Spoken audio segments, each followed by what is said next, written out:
Mach 3, give me crew show on 2, 3, and 4. Show line 1, exit 1. 6, 3. Mach 3, give me start line 2. 5 electric. Mach 3. Line, come on up. Mach 3, give me start line 1 and crew show on 7 and 9. Line 1, crew show 7 and 9, Mach 3. Yeah, do something. I hate weapons. Super Ops, line 3, red ball, avionics. Super Ops. Line 7 is code 3 for Flickas. Fuck. Hey, so I started a Patreon because frankly, this stuff's getting expensive. Nothing will change the podcast or the blog if you don't subscribe, but if you want early access to episodes, monthly AMAs, episode shoutouts, voting on podcast topics, and all kinds of 20 Years Done gear, head over to patreon.com/20yearsdone. This month's top tier Patreon shoutout goes to Kevin Traw, Robbie Walker, Travis Barnes, JT Owens, and Delinda Baker. Thanks for the support. Okay, so this week I'm joined by Kurtis, also known as Chief Master Sergeant Retired Ott, depending on the formality of the introduction. We talked a couple episodes ago about your experiences in the military, and really that was just a primer to get to know you before we kind of delved into some topics. And today's topic is going to be micromanagement, which I don't know why I had not thought of discussing this, so I really appreciated that in our conversation. I think it was offline or at the end of the conversation last time. We talked about it briefly, and I knew that was going to be a rabbit hole that I wasn't willing to go down, so I wanted to devote an entire episode to micromanagement. But I said something to the effect of, I think micromanagement is one of the biggest problems in the Air Force. It's very often overlooked. What do you think? It is. I have worked for micromanagers in the past that, they've caused a lot of anxiety as it pushes down to the airmen, because their management goes to the next level below them, then the next level below them, and everybody's responsible as it goes up the chain to that particular micromanager. And it could be, the micromanager could be at the AMU level, it could be at the squadron level, or it could be at the group, or even, believe it or not, at the wing level. Yeah, absolutely. And I think very often, it may be because I didn't have much exposure to the wing just because of where I was in my career. But it definitely seemed like it was emanating from the group. And what was interesting is it would snowball as it went down too.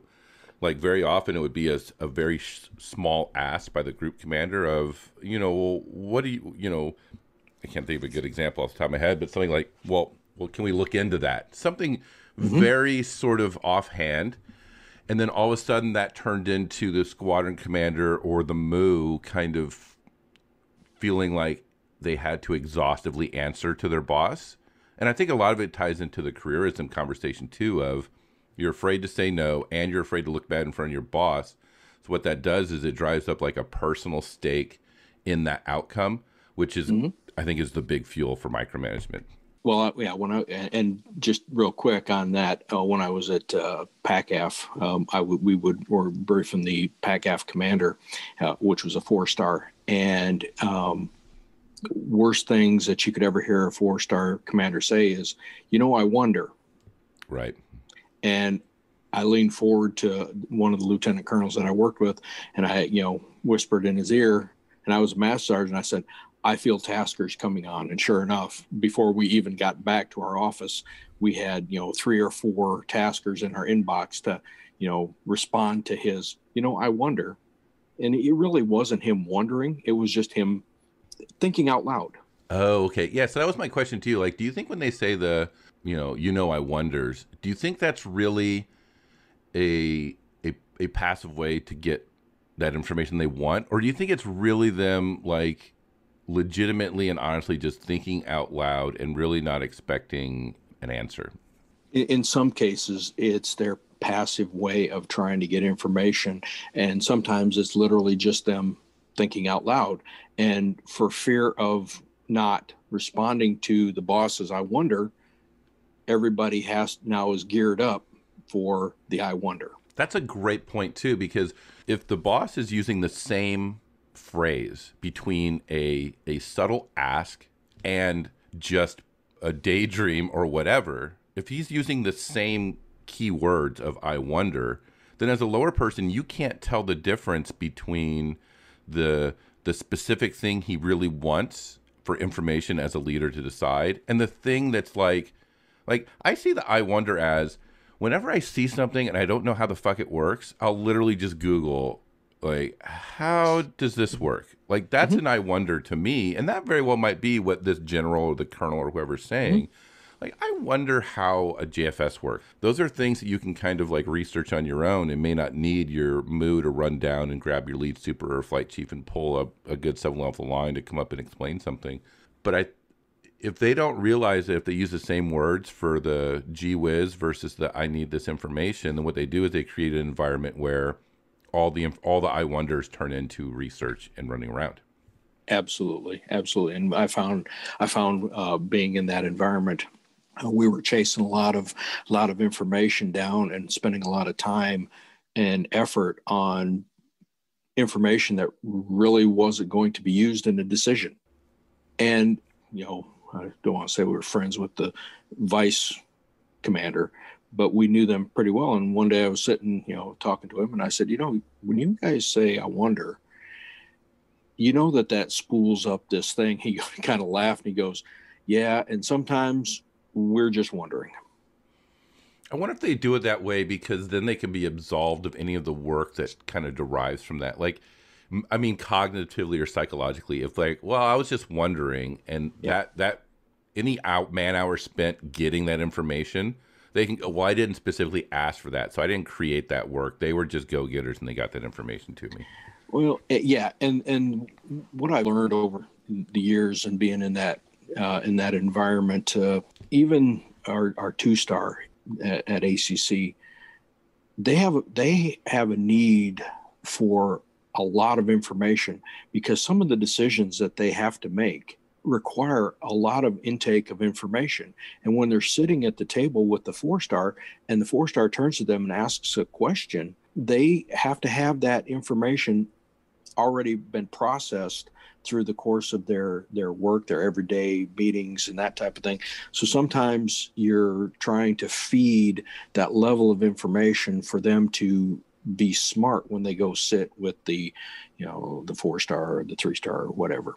Well, that's interesting too. And this is probably going to be the final takeaway, and I might be getting like an hour ahead of ourselves. But I think a lot of it has to do with trust. The 4-star needs an answer to a question in order for him to make that critical decision. And then the 2-star or the colonel or whoever is going to go, yes, we can, no, we can't, right? And that very well might be from the colonel getting that from the major or the chief of, can we do this? And then the chief is the one that actually knows all the bits and pieces, the manning, the experience, the health of the fleet, and all that stuff to give him a go or no go, right? Yep. So if the chief says, no, it's bad because the chief has all the information necessary for that particular narrow question, that's given to the colonel. If the colonel trusts that chief, that the chief, I mean, I'm using chief liberally, but it's the whoever the maintenance leader is that knows the facts, that has all the information that the micromanagers normally are craving, right? If he has all that information, and that senior leader, the colonel or whoever, asks that chief and gets an answer, and he trusts that chief, he should be able to take that to the 4-star, and it's the gospel, right? Until that trust is broken. Right. And I don't know why that. And it could be because I'm not in those rooms with the 4-star and their colonel, but I just don't know how often that trust happens, because what I see a lot of is the colonel asking for all the minutia that the colonel doesn't need to make a decision if he trusts his people. Right. And once you've established the trust, and trust isn't something that you just walk into, you just can't walk in and there be this level of trust where you don't know the person. So it takes a little bit of time to garner the trust. And then once you've garnered the trust, there shouldn't be any need for micromanagement after that trust has become a thing, if you will. You got to earn the trust. That's fair. And I hypothesized that part of the reason micromanagement kind of started creeping more and more as time went on is because as the Air Force got lower and lower in resources between, as I talked about many times, the age of the fleet, health of the fleet, experience, and manpower, that it's kind of akin to if you're poor financially, if you barely have enough, if you have one penny left over at the end of the month every month, you're going to scrutinize every single expense and every single bill because you know that it's such a thin line between success and failure that you're going to have to allocate a lot of mental resources to making sure that you still have that one penny left over every month. And I wonder if the micromanagement from, I mean, obviously the majority of my conversation is going to be from the master sergeant viewpoint, looking at probably the group commander. So I wonder if the reason a lot of the group commanders created a environment of micromanagement is because it was a razor thin margin of error that the tighter that margin, the more trust is required, if that makes sense. Like when you are so resource restricted, you'd have to have a really high level of trust in order to not be a micromanager, if that makes sense. It does. It does. Makes perfect sense. So you said something to me offline before our first podcast when we were like chatting to get to know each other that struck me as initially a visceral sort of reaction, and then as you kind of walked through it, you sold me in like the first 30 seconds. But you said that you think pro super should be barred from doing walk around inspections for exceptional releases. Go ahead and explain the logic. Absolutely. And I say this in the manner, and I was forced to do exactly what you said. And of course, when I was signing ERs, I was a master sergeant on an aircraft that I didn't grow up on. And so I'm looking at an airplane that I really didn't know all that well. And so I was just looking for surface things, if you will. And as I got to thinking about it, and then later realizing it when I went to the Inspector General team, that I don't understand why I was looking at those things, because in the book, it didn't tell me I had to. And in fact, in the book, all you were doing was clearing the forms, because the expectation was that everybody who worked on that airplane was documenting their maintenance. And so the documentation of that maintenance had to be reviewed for sufficiency to ensure that all of the discrepancies were properly cleared and that the maintenance actions that occurred on there were within the confines of tech data. And once again, that's why they moved to putting references in certain corrective actions. Yep. Corrective actions. So as I left out of the IG and became a superintendent of an aircraft maintenance unit, I couldn't understand why my guys were spending so much time looking at airplanes. And I told them, I said, if you're going to look at this, are you going to sign off the pre-flight? Well, I'm not doing a pre-flight. And as I got to trying to answer questions at the group for, taxiways at Kunsan were very rough and had because they were made with coral. So they were tearing up tires. And they'd get to the EOR and there'd be, red cord showing. Okay, well, there was no red cords when it left, but when it got to EOR, there were red cords showing. Okay, we all know that it could do several landings after red cords, but, of course, red cord was the end all be all. You removed it. Right. And the group commander at the time was wondering why, I want to see your checklist. Checklist for what? And he was talking about the ER walk around. And of course, we didn't have a checklist because you're really not allowed to build a checklist like that because it's not in accordance with tech data. And you would have to have tech data references and all those things that went along with it. And my pro super, and so we would answer that. And he was adamant that the more we look at that, the safer the airplanes. And the conversation kind of stopped when I said, sir, if we do all of these things, what is that saying to the technician that's actually doing the pre-flight, that they can do a half-assed pre-flight because somebody's going to catch it on the ER walk around or at the EOR, and so it kind of shook one of my pro supers when I didn't go out and look at the airplane when I signed off an ER, and he says, "You're not going to look at the airplane?" I said, "No." I pointed to the crew chief and I said, "He looked at the airplane, right?" And that's his name in the 781H under the pre-flight. And Pro Super looked at me like I had three heads and couldn't believe that I wasn't going to look at the airplane. I said, if he's done his job properly, there's no reason for any of us to actually look at that airplane.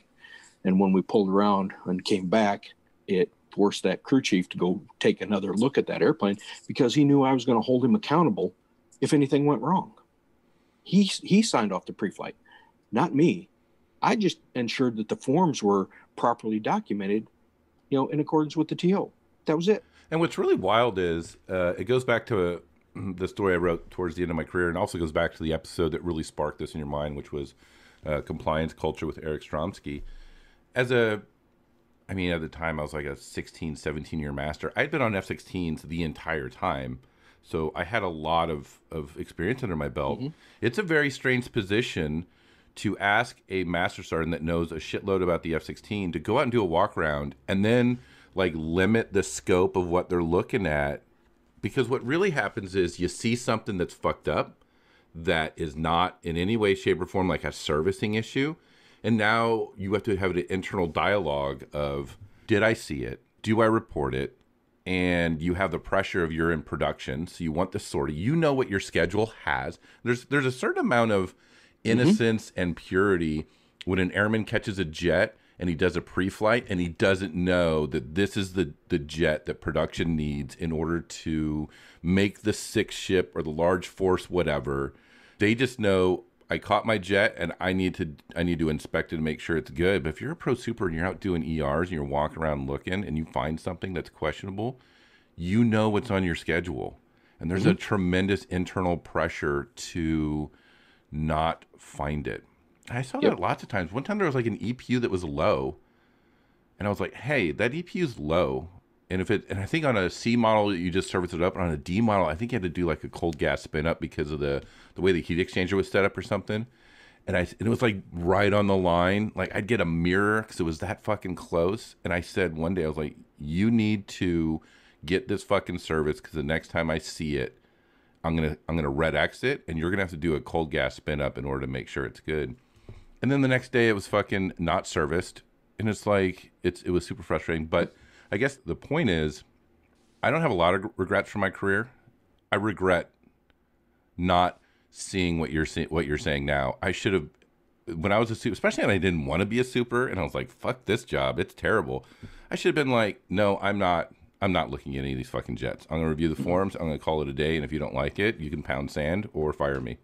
I mean, that was what I ultimately wanted anyway, so. In line with that, I had a pro super that was so worried about looking at airplanes because it was a turkey shoot that he failed to actually ensure that the forms were signed off. And when the pilot came to me holding a set of forms that had an open red X with an exceptional release signed off on it, the pro super had already gone home for the day because he was mid-shift, and I had him called back in.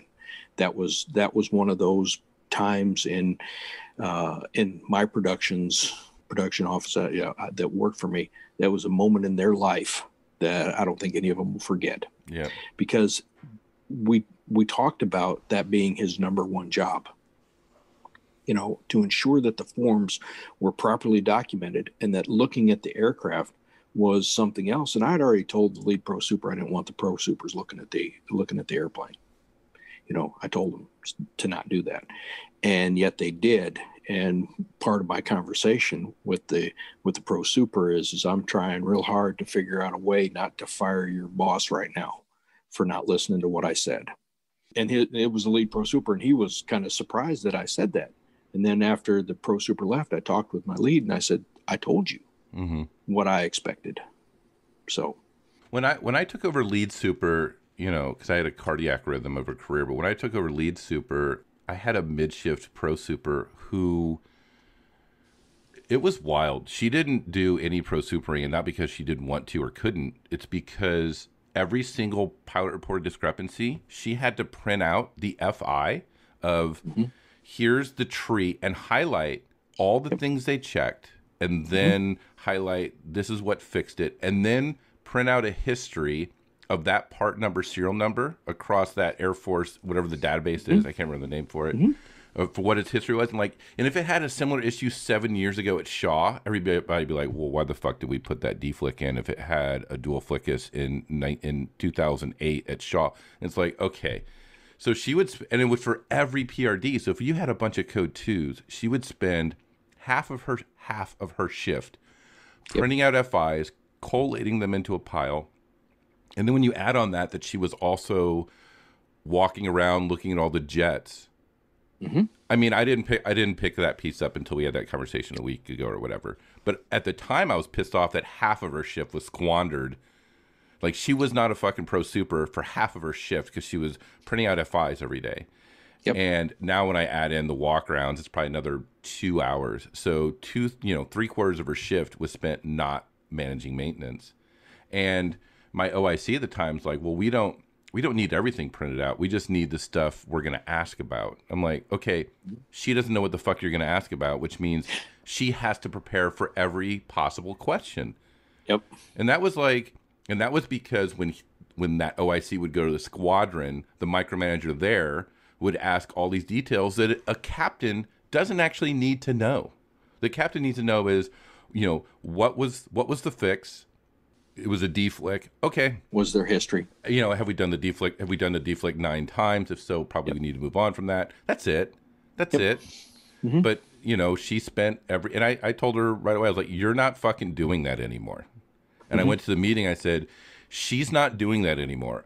I'm going to look over the notes from the night before. And if there's any questions, I'll just ask her generally. But I pretty much know how an F-16 works. I'll be able to answer anything in the morning. And by the way, we have a spec section chief, a weapons section chief, and an APG section chief that if I need subject matter experts, or if I somehow fall short of what I know, I'm just going to tap them. And not for, I need you to explain to me why your guys did this, because ultimately it's the pro super that decided. But how does this system work, and does this fix make sense? And if there's no egos in the room, and I'm just using them as an experience check and balance against the maintenance that was done, we should be able to have a frank conversation. And that'll also build trust when the captain goes up. Mm-hmm. You can just say, yeah, it's good or it's bad.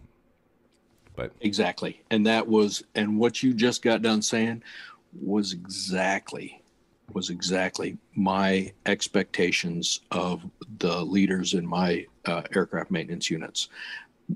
We'd ask a question. I expected somebody in the room to answer it, and not necessarily the pro super to answer it. If it was something that happened that night, well, yeah, I needed to know what happened that night. But if it was something to do with maintenance or history, or they should say, well, yes, this aircraft has history.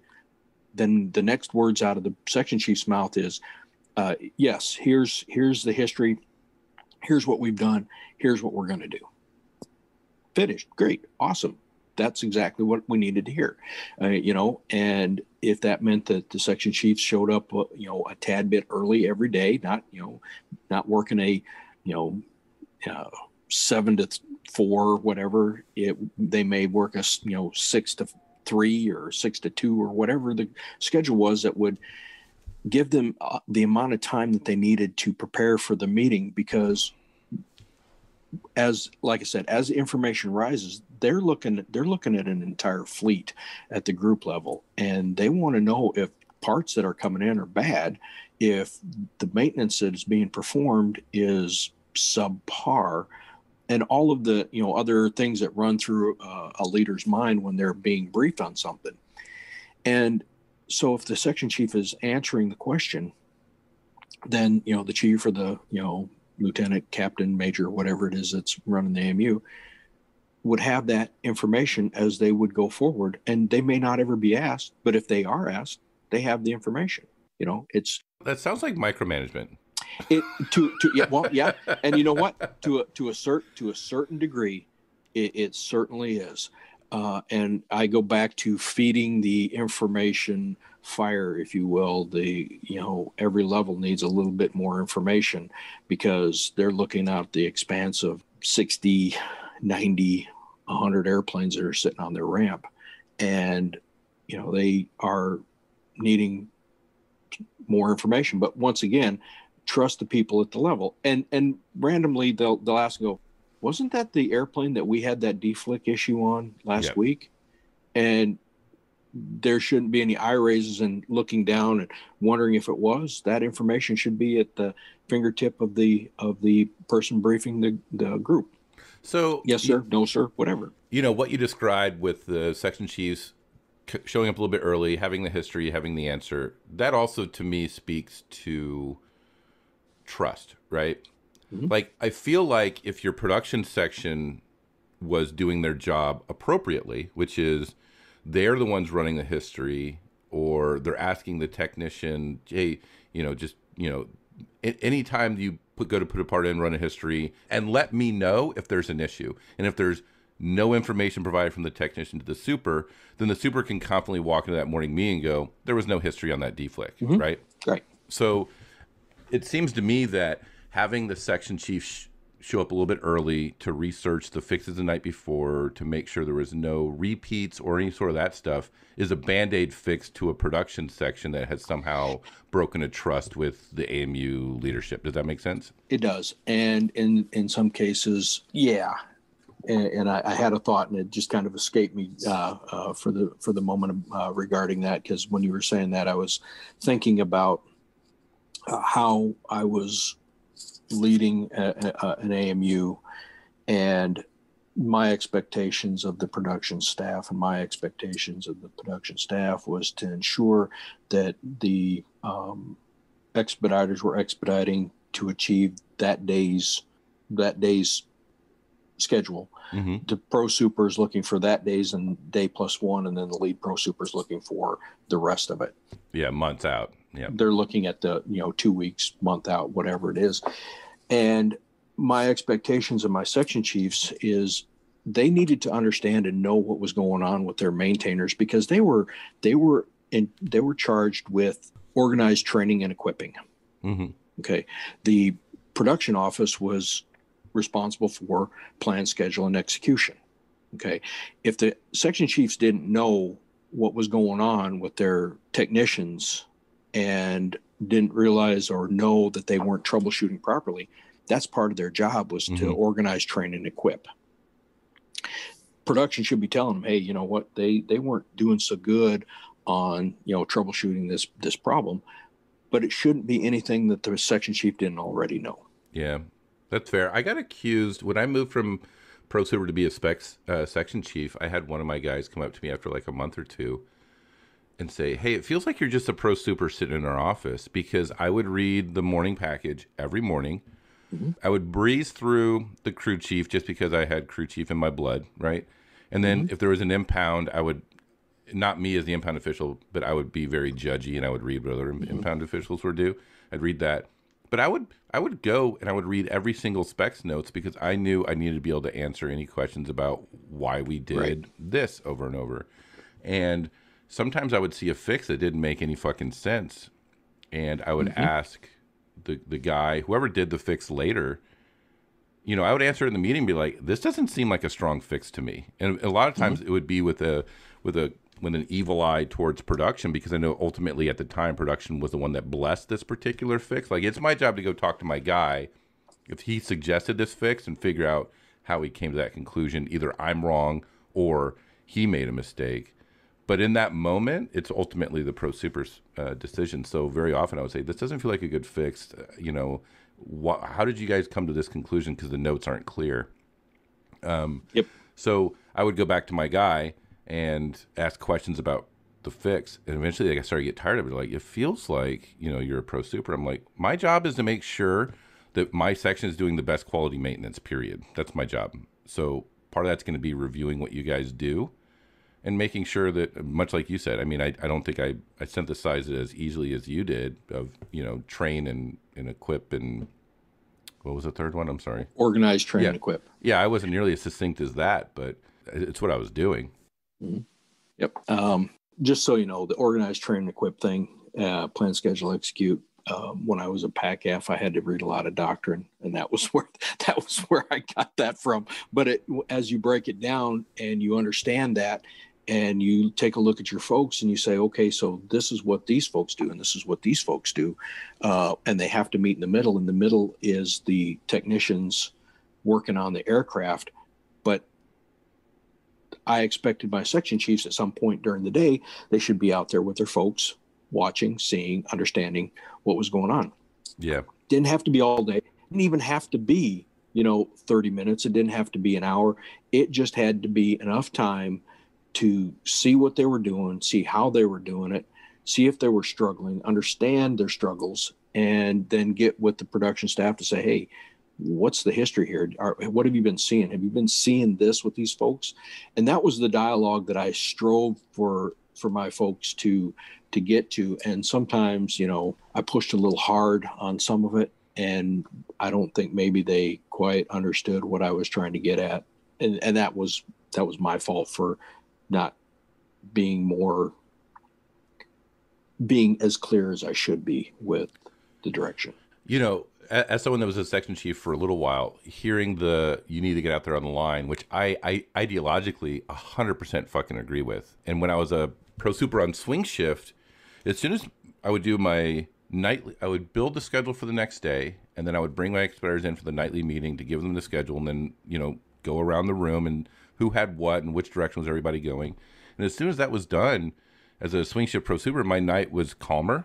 I had like another 3 or 4 hours of just keeping the ship from crashing into the rocks type of deal. And I would immediately go out and I would walk the whole line, and I would stop off at every jet where people are working, because it gives me a good sense to know how many people are on this fucking jet. It's a good sense of, is your expediter allocating the right amount of people, or do we not have enough people, and do I need to temper my expectations? But I would do that whole walk and get to know people. And there was probably people that hated my guts and hated to see me. That's just the price of business of being a pro super and someone that was admittedly toxic for a while. But as a section chief, I had so much shit going on, I could not peel my ass out of the seat to get out to the line. Right. And I attribute a lot of that to micromanagement. Like, if I didn't have to chase down all the other shit, I probably would have had time to be an actual leader. Because I think if you try to hold in your mind the idea that the section chief's a leader, and then you see a section chief's daily tasks, those aren't leadership things. Those are management-esque things. Like, the leadership is typically at roll call. And then if an airman walks in and needs something, that's when the leadership lever gets actuated. But it's very hard to go out and be a walk the line leader, because you're spending all of your time doing administrative tasks. Right. And I wonder, it goes back to the conversation we had about my midship pro super. She spends so much time doing the non-pro super things that she's not even a fucking pro super anymore. Right. And I wonder if we put so much stuff on section chiefs to answer fucking questions for I wonders, that at that point they're not even a fucking section chief anymore, and we're actually making the section worse by tasking them with answering every single question that comes to anybody's mind. Yep. And part of when I would take over an aircraft maintenance unit, one of the 5 that I would have taken over and ran as a chief, I would give expectations briefings, and I would usually end with, your successes are yours and your failures are mine. You fail. It's not your failure. It's my failure, because what did I do wrong that caused your failure? And, that's what I would end with. And also my expectation was, you're going to meet your taskers on time. If you can't, then let me know. Yep. If I have wiggle room, I'll give you wiggle room. If I have no wiggle room, then, I need that right when I've told you that I've got no wiggle room. And you might be able to move some other shit that's on their plate off, or delay it, or let's find a way. Yeah. And so we're clear about a couple of things. As I gained experience in being a chief, I learned that prioritization of everything in my life was paramount. I never realized how much that piece played in my life. And so I would consciously overtask some of my section chiefs to see how they prioritized. Oh, that's wild. To see what they would get done. It's smart and evil, by the way. Yeah. Well, and that would tell me whether or not that individual person was ready to move on to the next level. And one of the things that happened at one of the bases, our group commander ripped all of the weapons loaders out of our use and started its own weapons flight. this person was ultimately told to knock that off. And I gave him the perfect out to put the weapons loaders back in. And I looked at him and I said, let me tell you something, sir. I built my aircraft maintenance unit on a level of trust. And I need to know how far. I said, I'm about to deploy. Yeah. I don't know who my loaders are. I don't know who my leaders are. And one of the things that's important to me is I need to know how far I can push them before they break. I said, I will push them right up to the breaking point just to see at what point they have a complete meltdown. Then I know I pushed them too far. And I also need to know what loaders, are, that, and I want to say that I can trust the most, but the loaders that have the most experience have the most maintenance savvy techniques and all that, and push all of them to a level that would they would call it crushing. I would call it, I need to know how far you can go. And I would do that with with my section chiefs, just so I knew whether or not they moved on to the next level. I was thinking about the whole trust piece with the micromanagement, how when you don't have trust, the micromanagement typically kind of amps up. But I was also thinking that micromanagement very much creates an environment that lacks trust. Because I remember when I had a AMXS superintendent who I've written about at great length about how terrible he was.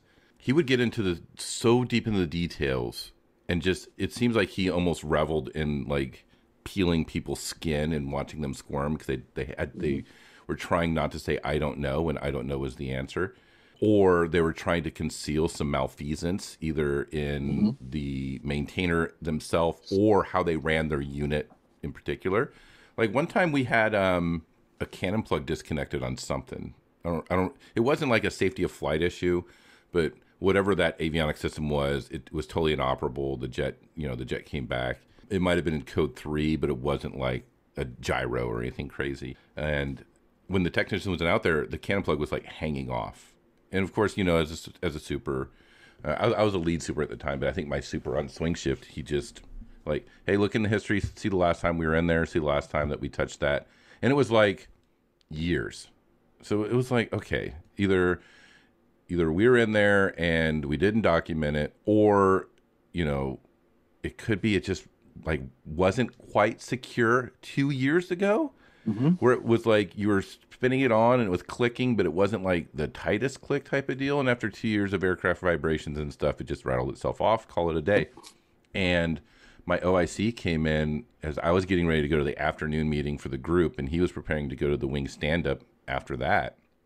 He's like, hey, what are we going to say about that cannon plug? I'm like, well, it says here that it was off, and then they reinstalled it. They verified that it's tight and it's locking. There's no obvious stuff. It ops checked good.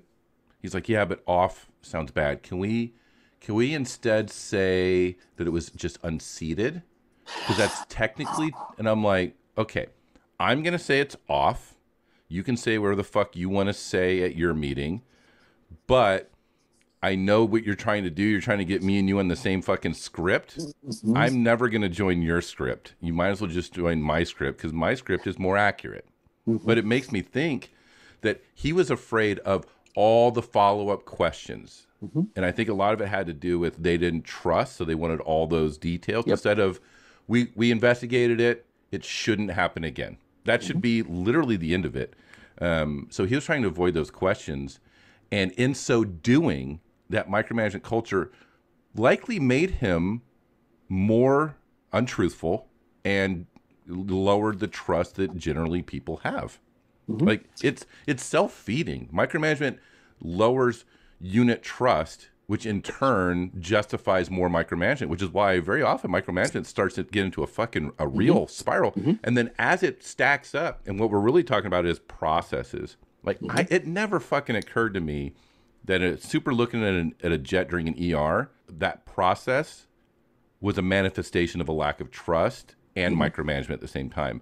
And then it makes you think, how many other things stacked on top of each other is a lack of trust? Like, I'm not gonna drag red X's into this conversation, because certainly there should be IPIs and red X's. That's perfectly fine. That's really fucking important.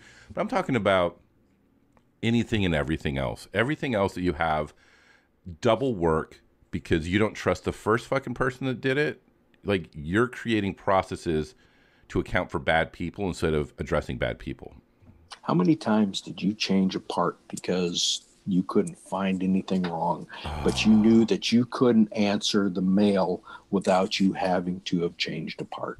And what's frustrating is, like, you have two options here. One is you return to service and see if you can't fly it and get more data. And the other one is hold the motherfucker down and let's strip it down to the wires, right? And both of those, in my opinion, depending on the history, are actually like legitimate options. And a fucking pro super hates both of them. Well, not a pro super. A maintenance leader that is not like strong-willed or assured in themselves to pick either of those options. Because sometimes the answer is strip it down to the fucking wires and find out what the fuck's wrong with it. Let's get done with this. But the change a deflick and call it a day, that's just rolling shit from one day to another, which is the opposite of what a pro super is supposed to be doing, or a maintainer in general. Well, when I was at Kunsan, I had this this issue where our guys were doing what I called 1 year maintenance. They would do it just to get it to the next sortie, and they couldn't believe that I was willing to not fly an airplane or to give them the time to route through that airplane and fix it properly. And it took them a while for them to understand where I was going in my my perspective on that piece. I hated changing a part because we had to change something in the system. I hated that. I wanted them to bring me the smoking gun. I wanted them to bring me the chafed wire. I wanted them to bring me the cannon plug with the bent pin. I wanted them to find the problem and make that problem go away forever. But they needed the time. They needed the time. And production, of course, was push, push, push. And, of course, that was my expectation of production, was to push that maintenance. But I also needed them to come to me because I was the one that was going to look at them and say, no, we're not flying it. And I would give them that out, and that would rest on my shoulders. That decision would rest on my shoulders, not theirs. And until I got a lead pro super in that, didn't necessarily ask me for that, he just did it. And I didn't have to, give him that out. He just took care of it. And of course, because he took care of it, I let that roll as long as we were making the sorties that we needed to make, because that was our job, was to ensure that the pilots had the sorties that they needed, and those were my candid conversations with every one of my ops officers and flying squadron commanders. Was my job is to give you good, sound, solid airplanes. So when you go fly, your missions are effective, every one of them. Yeah, I wonder how much that micromanagement creeps from the maintenance ops relationship, where ops doesn't trust maintenance, and when maintenance says they can or can't do something, that ops, either in their ops group meeting or in their wing meeting or squadron commander to squadron commander or whatever it is, creates this narrative where it's exposed that they don't trust their AMU, and then that cross-pollinates to the maintenance group commander, and then the micromanagement starts. Like, if the ops group commander's like, hey, my guy's not at the squadron, is saying that your guys can't get anything fixed, and he's talking to the maintenance group commander, he's going to be like, I'll take care of it. And then it just starts running wild. And I don't know how many operators realize how much their commentary within their pilot bubble really affects outside the pilot bubble. I don't know. And just kind of wrap up a little bit, my conversation with the ops squadrons that I would be associated with was, you have to be honest with me because I'm going to be honest with you. And the honesty is going to hurt sometimes. And, oh, by the way, give me your bird book. Oh, yeah. And they say, well, we don't have one of those. I said, good, because the next time I hear somebody say, hey, we know that this airplane has a problem, and I go back through the history and you've never written it up, you and I are going to have a very uncomfortable conversation. And so they would be very upfront with me with regards to that, because I told them honesty is the only thing that's going to keep our relationship sound and solid. We need to be better than everybody else. Yeah, I had a when I was lead super, I had a DO. His name was Heath Wimberly. He was really good.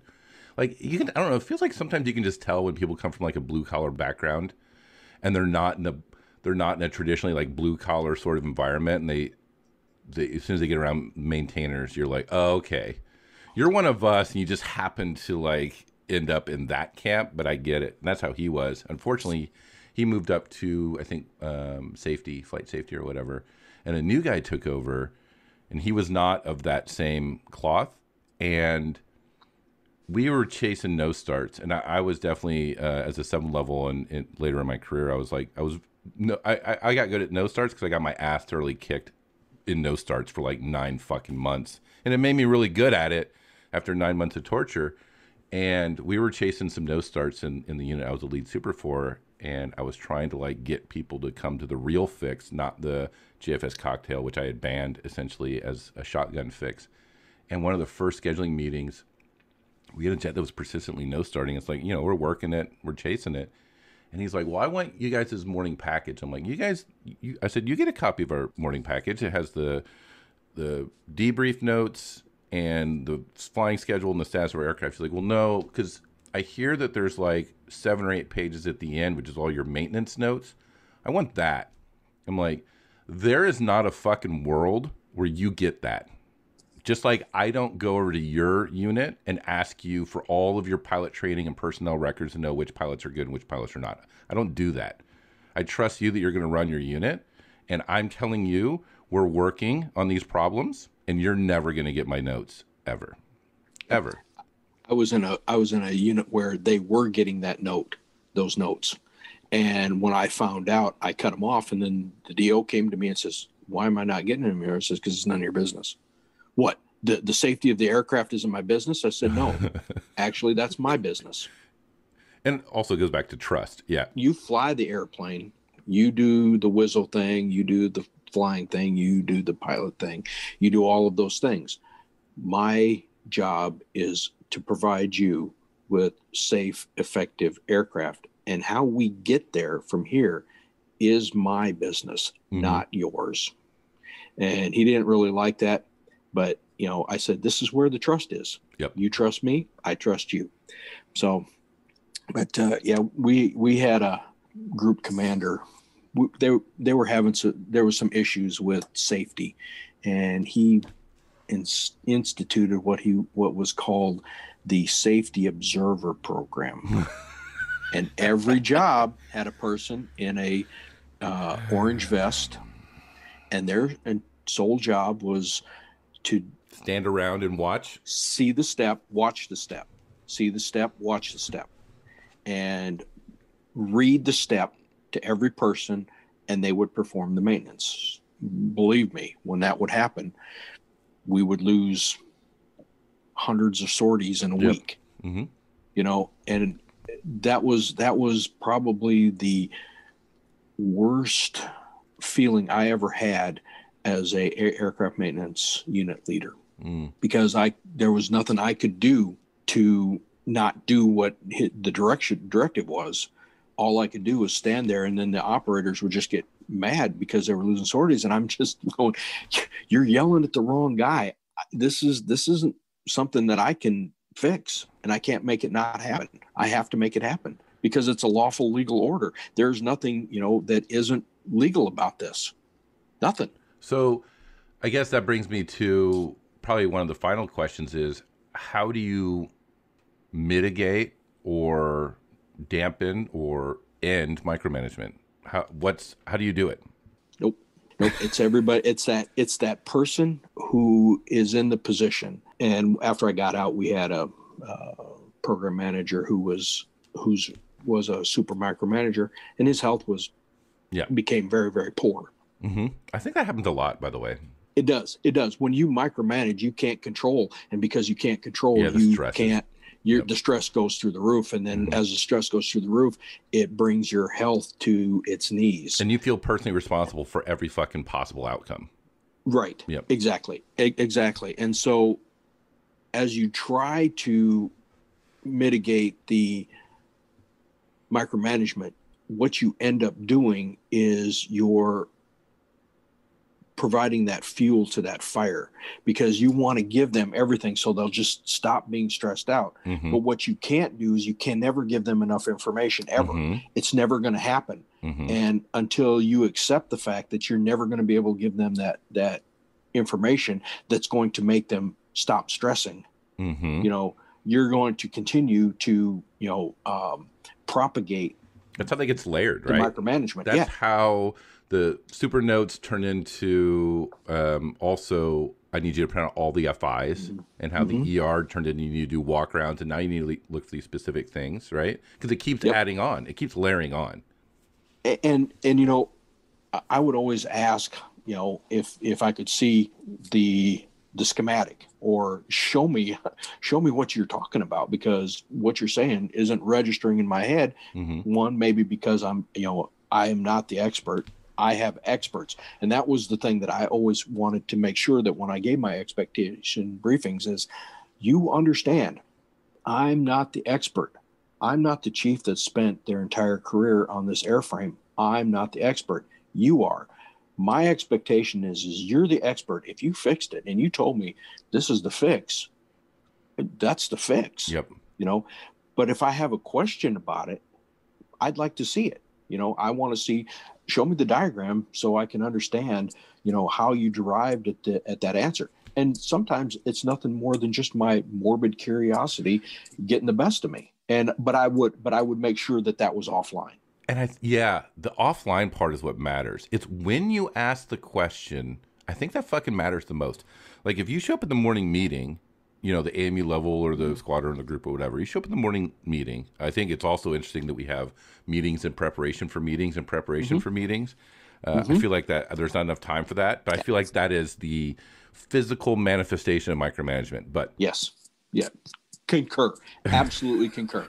But absolutely concur. Like when you show up at the meeting and I don't know can't be the answer, I don't know needs to be able to be the answer. Like if me and you were in a meeting, like I worked F-16s for 20 years, you worked F-16s for 1.5-ish plus time in ATCIG, right? So arguably I probably know a shitload about F-16s. And if we're in a meeting and you're like, hey, Chris, can you explain to me how the leading edge flap system works? I'd be like, I can't now, right. But when you come back from the group, I'll give you a quick sort of theory of operation and answer that question.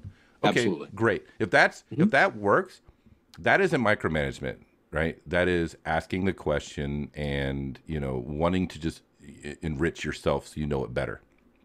But if it's at the morning meeting, you're like, hey, how does the LEF system work? And I'm like, I don't know. I'll have to get back to you. It's like, well, I need this information now because the squadron's going to ask and the group's going to ask, and I need to be able to provide that information.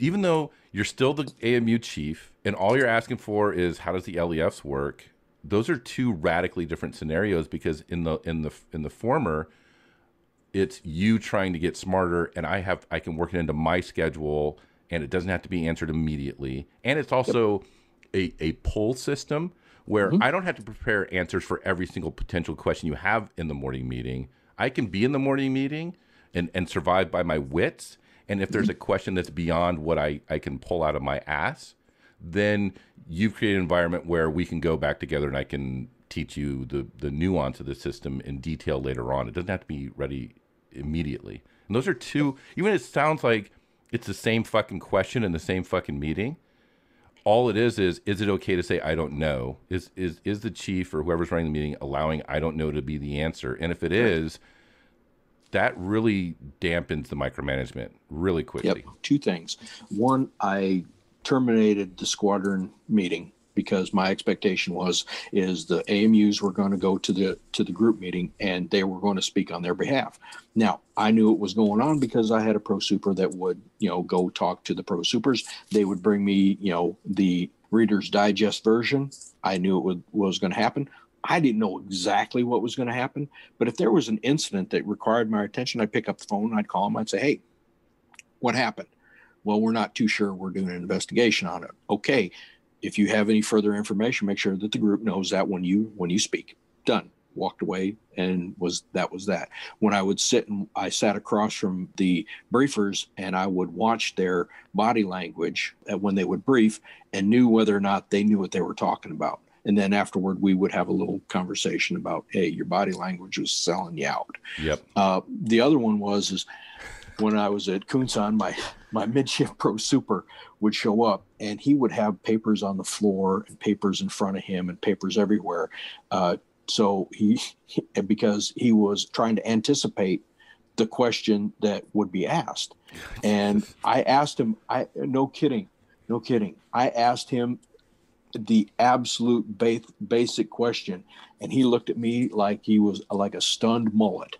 Oh, he couldn't see the forest for the trees. He had too much information. Yeah, he couldn't see the forest for the trees, and he had all of this minutia around him. And he said, I don't know. The one question I didn't prepare for, you asked that question. And it was the most basic question. So he and I had a little conversation afterward, and I said, stop bringing this stuff. Stop worrying about that. What I need you to do is go out on the line. You're going to get that information by being out on the line and doing your job as a pro super. If you're trying to be a pro super from the office, guess what's going to happen? You're not going to know what's actually going on. I said, so be there, understand, know, talk to your expediters, wander around, and then when you give yourself an hour or two before the meeting to get me and the captain the captain and I the notes, and that's it. We'll talk to you when you brief us, and if you can't answer the question, we'll get the answer. So for me, going back to the how to prevent micromanagement, I found that if I just stopped doing the dumb shit, and I don't mean, it's like, I remember same OIC, who I really enjoyed. We were just in a bad command climate, so every time I was doing what I thought was the right thing to make shit better, it made his life a living hell for the people he worked for, which is really unfortunate. But we were flying earlier than normal one week, and he came in and said, hey, the commander, this was the deputy group commander of maintenance, who I wrote a long story about, called "Where there's smoke, there's fire," or "Smoke doesn't always mean fire." He came in and said, hey, he wants to make sure that the airfield sweepers are going to sweep before our jets taxi in the morning, because we're going up earlier. And I'm like, they will. I was like, they will. He's like, well, can you call them and verify that they're going to be sweeping before the schedule? I'm like, airfield gets the flying schedule. They run all that. He's like, yeah, but the commander specifically asked for us to make sure the sweepers are going to sweep. I'm like, they will. You can just tell them they will. He's like, well, your phone's right there. Can you call? And I'm like, no, I can't. He's like, okay, well, call them. I'm like, no, like, that's not going to happen. I'm also not going to call security forces to make sure they have a gate guard. I'm not going to call the chow hall to make sure they're going to open at the hours they say they're going to open. Like, I'm not going to do any of that. Like, I'm not going to call everyone around the base to make sure they're all doing their fucking jobs so that way we can do our jobs. Because if that's the case, then I'm not doing my job anymore. And he's like, well, I need to give him this answer. I'm like, the answer is yes. And then he went in his office and he called airfield ops and made sure. But it's like, you know, whenever I see something that is transparently micromanagement, whatever it might be, my reaction is, I'm not going to, the key to breaking micromanagement is don't roll it down.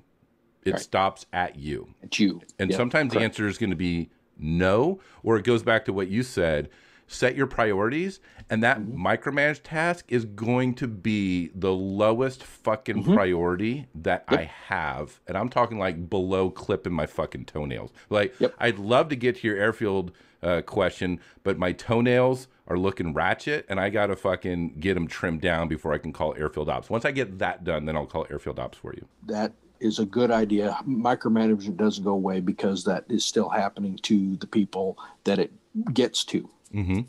And in some cases, and this one particular leader, group commander or whatever, was a person who would literally call past people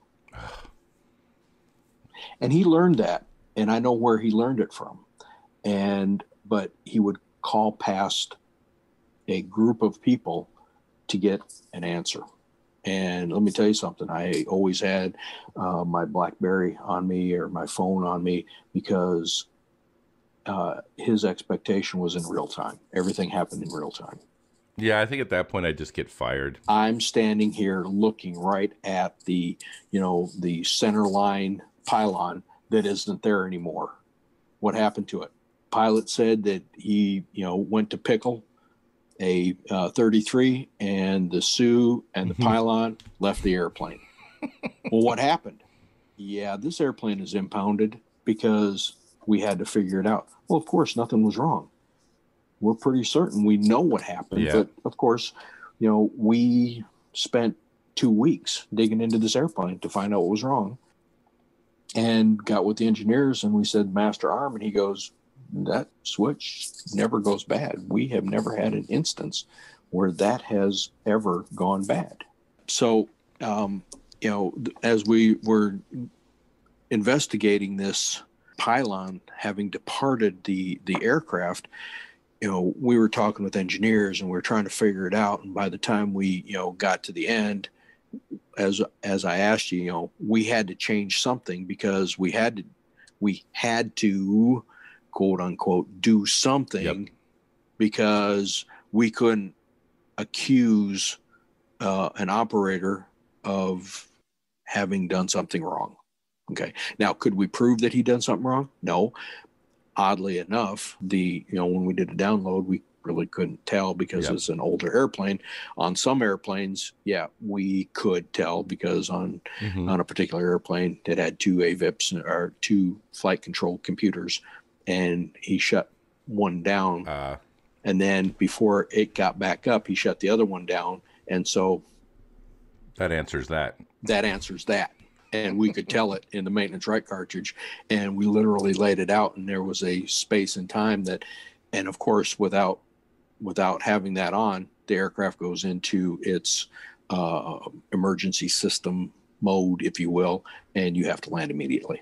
Yeah. And thankfully, they were close enough to get back home. Okay, so I want to wrap up, but I feel like this isn't done. I feel like this topic isn't done. Yeah, what I'm probably going to do is, I imagine we're probably going to revisit this in a month or two, because I really want a chance for what we said today, to kind of marinate a little bit. And I'm also to see what the comments come out in Facebook, to see what people say. And then I want to revisit with new ideas. So I want to pause for today. And it was a good talk. And every time I have talks like these, and I kind of realize that there was below the surface, there's more shit going on. You can kind of see all the elements and ingredients for it. It's always helpful. And I hope people listening enjoyed it too.